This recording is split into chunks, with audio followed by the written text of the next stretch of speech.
अस्सलाम वालेकुम दोस्तों, कैसे हैं आप लोग। उम्मीद करते हैं खैरियत से होंगे। थोड़ी देर पहले फेड मीटिंग हुई है और उसमें एज एक्सपेक्टेड जो हमें नंबर देखने को मिला है वो न्यूट्रल देखने को मिला है। और उसके बाद दोस्तों बिटकॉइन अभी चल रहा है 71,300 पे। और जिस टाइम दोस्तों ये फैसला आया उस टाइम बिटकॉइन जो है थोड़ा नीचे ज़रूर गया, बट दोबारा यहाँ पर अभी रीबाउंड होके 71,300 पे चल रहा है। अब यहाँ पर दोस्तों अगला मूव क्या होगा कि बिटकॉइन यहाँ से बाउंस लेने वाला है या फिर कोई और सिचुएशन बन रही है, मैं आपको वही दोस्तों यहाँ पे एक्सप्लेन करने जा रहा हूँ।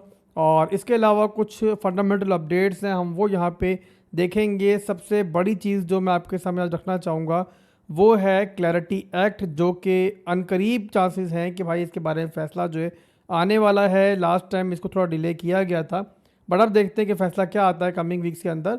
बट बहरहाल दोस्तों इस टाइम फाइनेंशियल मार्केट जो है ना इस क्लैरिटी एक्ट के ऊपर जो है पूरी तरीके से नज़र रख के बैठी हुई है।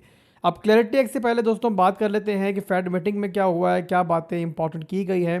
तो यहाँ पर दोस्तों जो कुछ बातें हमें की गई हैं और जो रीज़न दिए गए हैं अनचेंज नंबर के, उनमें पहला रीज़न दिया गया है कि इन्फ्लेशन जो है वो मज़ीद बढ़ी है और इसके अलावा महंगाई में जितनी कमी है लोग एक्सपेक्ट कर रहे थे उतनी नहीं हुई है। और तीसरी चीज़ कि जो जंग स्टार्ट हुई है उसकी वजह से ऑयल प्राइसेस में इजाफा हुआ है, तो उस वजह से भी जो है क़ुव्वत ख़रीद लोगों की कम हुई है और महंगाई में इजाफा हुआ है। तो ये सारे रीज़न्स थे जिसकी वजह से इनका कहना ये है कि हमें रेट जो है फ़िलहाल के लिए अनचेंज रखने पड़ेंगे। बट मार्केट बहरहाल बहुत पहले से अंदाज़ा लगा चुकी थी कि हमें यही रिज़ल्ट देखने को मिलेगा। बट यहाँ पर जो इन्होंने मुस्तकबिल की बात की है तो वहाँ पर भी कुछ इंपॉर्टेंट चीज़ें की हैं इन्होंने। और पहली चीज़ तो उन्होंने ये कही है कि भाई जो हमारे मेंबर्स हैं ना, फेड के जो मेंबर्स हैं उनमें 90% जो मेंबर्स हैं वो रेट हाइक्स के भी ख़िलाफ़ हैं। तो एनीवेज़ यहाँ पे वाहिद पॉजिटिव चीज़ जो आज की मीटिंग में हमें सुनने को मिली वो ये मिली कि भाई जो रेट हाइक्स हैं बहरहाल वो तो नहीं होंगे। और यहाँ पे आगे चल के इन्होंने कहा है कि भाई हम साथ के साथ देखेंगे हालात को, मामलात को, और उसके हिसाब से फैसला करेंगे कि हमें किस टाइम जो है रेट कट्स की तरफ जाना चाहिए। अब इसके बाद दोस्तों थोड़ा सा मैं आपको आउटलुक देना चाहूँगा क्लैरिटी एक्ट के बारे में, जो कि इस टाइम फाइनेंशियल मार्केट्स के लिए, क्रिप्टो मार्केट के लिए बहुत इंपॉर्टेंट है। अब क्लैरिटी एक्ट आखिर है क्या और क्यों इंपॉर्टेंट है मार्केट के लिए, मैं पहले आपको ये एक्सप्लेन करता हूँ, उसके बाद चलते हैं फिर टेक्निकल्स की तरफ कि बिटकॉइन के अंदर इस टाइम क्या चल रहा है। अब क्लैरिटी एक्ट आने से आखिर ऐसा क्या बदलेगा, ऐसी क्या चेंजिंग्स होंगी कि क्रिप्टो मार्केट जो है अचानक से नेगेटिव से बुलिश हो जाएगी, ये आपके जहन में आ रहा होगा। तो मेरे भाई बहुत कुछ बदल जाएगा। जो इन्वेस्टर्स हैं, ट्रेडर्स हैं, उनको थोड़ी सी क्लियरिटी मिलेगी कि भाई इनको कंट्रोल कौन कर रहा है। और इसके अलावा क्लियर क्लासिफिकेशन मिलेगी, बिटकॉइन है या फिर एसेट्स हैं, ऑल्ट कॉइन्स वगैरह हैं, कि भाई ये सिक्योरिटी है नहीं है। अभी के लिए जो हमें इशारे मिल रहे हैं कि ऑल्ट कॉइन्स को ख़ास तौर पे जिन पे मेन ख़तरा था उनको जो है सिक्योरिटी नहीं करार दिया जाएगा और उनके बारे में मज़ीद क्लियरिटी आ जाएगी और ज़ाहिर है ये ऑल्ट कॉइन्स की मार्केट के लिए काफ़ी बुलिश होगा।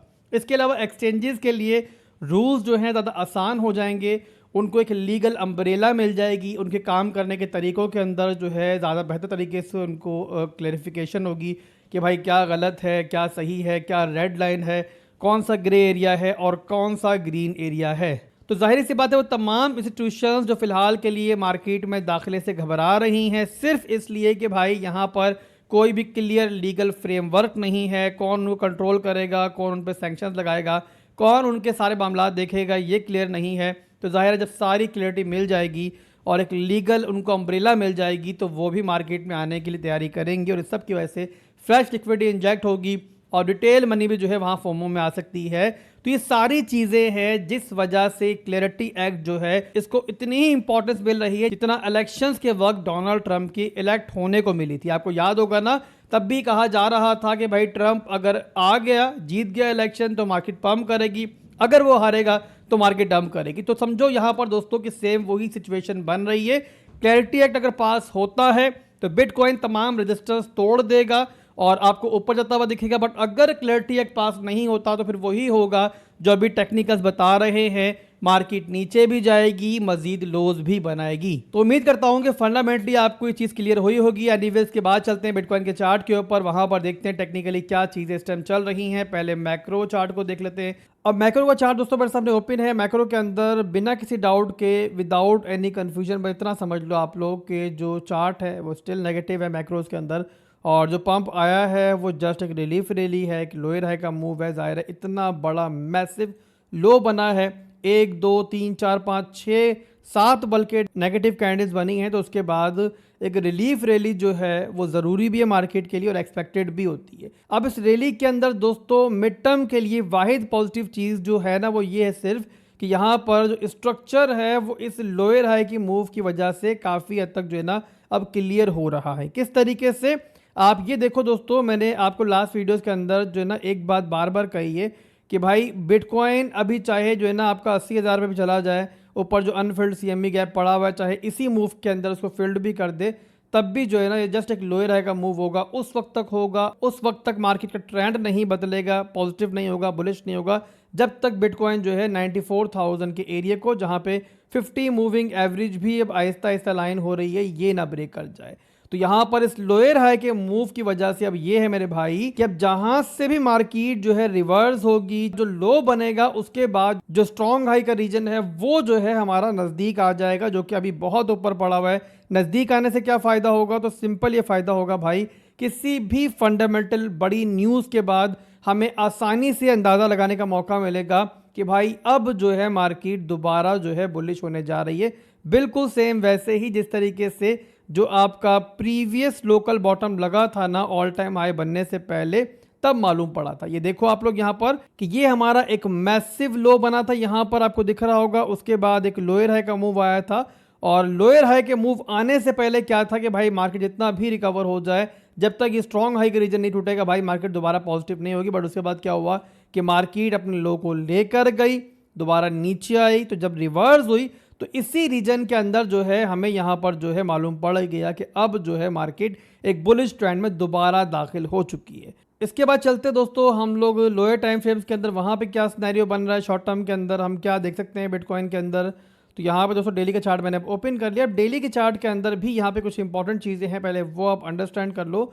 आप लोगों को पता है कि बिटकॉइन जो है बहुत देर से जो है ना एक रेंज में चल रहा था, काफ़ी दिनों से चल रहा था, और यहाँ पे मैंने रेड कलर से मार्क कर दिया इस पूरी रेंज को। इसको हमने यहाँ पे तोड़ा, इससे ऊपर आए, और तोड़ने के बाद यहाँ पर दोस्तों अभी के लिए देखो दोबारा जो है ना हम उसी एरिया को रिटेस्ट कर रहे हैं जिसे पहले एज ए रेजिस्टेंस हमने बार बार रिटेस्ट किया है। ये आपके सामने है, ये मैंने मार्क यहाँ पे सपोर्ट की हुई है, लास्ट वीडियो में मार्क मैंने की थी, अगर आप लोगों को याद हो। मैं थोड़ा सा डार्क कर दूँ ताकि थोड़ा सा हाईलाइट हो जाए आपके सामने। तो ये देखो मेरे भाई, ये वो एरिया है जो कि पहले आपके लिए रेजिस्टेंस थी, और अब यहाँ पे एज ए सपोर्ट जो है बिटकॉइन को रिटेस्ट कर रहा है। अब मैंने पहले भी दोस्तों आपको बार बार एक चीज़ बताई है कि ब्रेकआउट उतना इंपॉर्टेंट नहीं होता जितना ज़्यादा उसके बाद रिटेस्ट इंपॉर्टेंट होता है। अब ब्रेकआउट हुआ, बिटकॉइन डायरेक्टली गया 76,000 पे, 74.5 पे भी एक लोकल रेजिस्टेंस थी, बट बैरल बहुत स्ट्रॉन्ग नहीं थी, तो 76,000 तक हमें हाई मिला। बट वो जो है कि स्ट्रॉन्ग लेवल था, बताया था मैंने आपको, तो वहां से अब जो है दोबारा एक रिजेक्शन हमें देखने को मिल रही है। अब यहाँ पर दोस्तों आज की डेली कैंडल जो है वो बड़ी इंपॉर्टेंट है। अभी आप देख रहे हो ना यहाँ पर कि अभी 50 मूविंग एवरेज की सपोर्ट भी मिल रही है, और 50 मूविंग एवरेज के ऊपर जो है मार्केट पॉजिटिव होती है, नीचे जो है नेगेटिव होती है। ये काफ़ी बार मैं आपको बता चुका हूँ। तो डेली के अंदर बहरहाल अभी बिटकॉइन अपनी 50 मूविंग एवरेज की जो सपोर्ट है उसको रिटेस्ट कर रहा है। अब यहाँ पे ब्लाइंडली लॉन्ग जाहिर है हमेशा जो है वो रिस्की होता है, खासतौर पर ऐसी मार्केट के अंदर कि जहाँ मैक्रोस के अंदर ऑलरेडी हम डाउन ट्रेंड के अंदर हैं। तो यहाँ पे हमें चाहिए क्लियर स्ट्रेंथ और एक छोटा सा स्ट्रक्चर ब्रेक।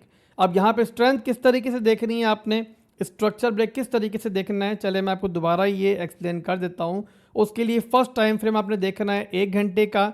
मैं 1 आवर टाइम फ्रेम का चार्ट ओपन करता हूँ। तो यहाँ पर देखो, अब यहाँ पे दिख रहा होगा आपको कि लोअर लोज लोअर हाइज बन रहे हैं। तो यहाँ पे आपने सिंपली देखना है कि बिटकॉइन यहाँ पे आपको दिख रहा होगा ना कि यहाँ पे लो बनाया, हाई बनाया, एक नया लो बनाया, अब यहाँ पे एक लोअर हाई बना रहा है।